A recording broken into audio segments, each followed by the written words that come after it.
И какво става, хора? Днес ще направя един малко по-различен клип и да, с различен микрофон съм, имам много слушалки. Днес ще направя малко по-различен клип. Днескашният клип е туториал как да си направим BongoCut или котка за webcam, както помням, че сте натиснали от заглавието. Днес този клип ще направя бърз туториал. Като цяло е доста по-различен, доста по-бързичък, но доста хора ме питаха как го прави. Реших да го направя на YouTube клипче. Както може да видите в тези клипчета, които ще покажа сега, как ще изглежда.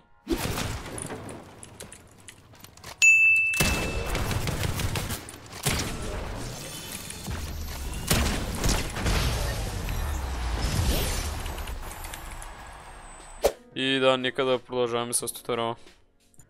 За да си изтеглите BongoCut, трябва да влезете в описанието, съм оставил линкче, което трябва да се цъкне, което ще ви донесе до това V2.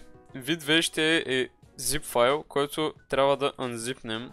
Как с това, как се unzipва, натискате десен бутон и extract all и давате, нали, файловете, мястото и просто, понеже аз съм го направил, ще покажа направо на готовото. И така, след като сте го екстрактнали, би трябвало да ви излезе само V2, натискате V2 и това ще ви е файлчето с всичките работи. Ако искате, може да се занимавате да ги мърдате и така нататък и да сменяте мишка, която бакграунд и такива работи. Но аз ще ви покажа за сега само дефалта. След това натискате Settings фолдъра, който ви е готов. И както виждате, отваряме цял файл, който има някакви неща писани, които не трябва да пипате. Тук пише, нали, не трябва да се пипа, само трябва да смените K1 и K2, което аз вече съм ги сменил.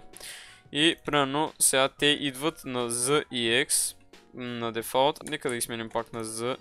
На X натискате Escape и натискате Save.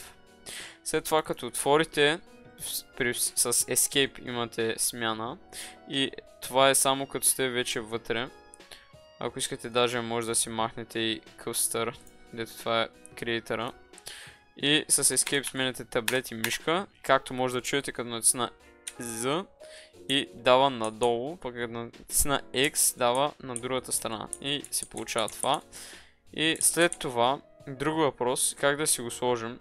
За да си го сложим, всъщност е доста елементарно. Отиваме на файла и след като сме го отворили, просто им го оставяме ето така, като отворен Window и натискаме плюсчето и натискаме Window Capture, както може да видите, пишем го котка и след като натиснем OK, в момента се използва, вече има такова, заради това трябва да паднем Existent, аз вече съм направил и ето го, тя се появява, както вие може да видите на вашия екран.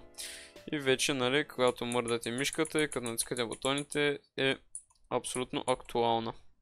И общо взето, ако ви е харесало това видео, може да оставите един лайк, така подкрепяте супер много мене и каналът ми. Така че, много ще съм благодарен за всичко. Ако имате някакви други въпроси, може да ги поставите тук също в YouTube коментарите.